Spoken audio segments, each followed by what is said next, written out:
আসসালামু আলাইকুম। আজকে আমরা আফটার ইফেক্টে একটি গুরুত্বপূর্ণ টিপস নিয়ে আলোচনা করব।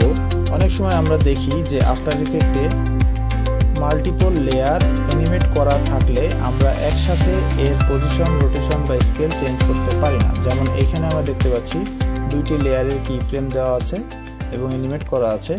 এই দুইটি লেয়ারের পজিশন যদি আমরা চেঞ্জ করতে যাই তো সেক্ষেত্রে এর আরেকটি কি ফ্রেম অ্যাড হবে এবং অ্যানিমেশনটা নষ্ট হয়ে যাবে।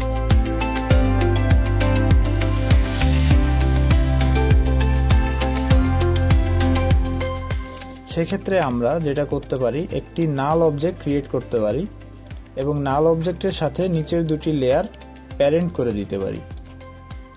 প্যারেন্ট করে দিলে যেটা হবে, আমাদের নাল অবজেক্ট যেদিকে মুভ করব লেয়ার দুটি সেদিকে যাবে। আবার নাল অবজেক্টের স্কেল, রোটেশন বা পজিশন যদি চেঞ্জ করি এই লেয়ারগুলো সাথে সাথে যাবে। তো সেক্ষেত্রে আমাদের এখানে কি ফ্রেমের উপরে কোনো প্রভাব পড়ছে না।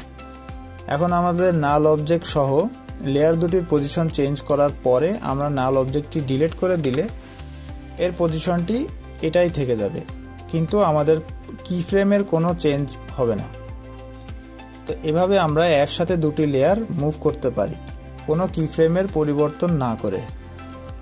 ধন্যবাদ।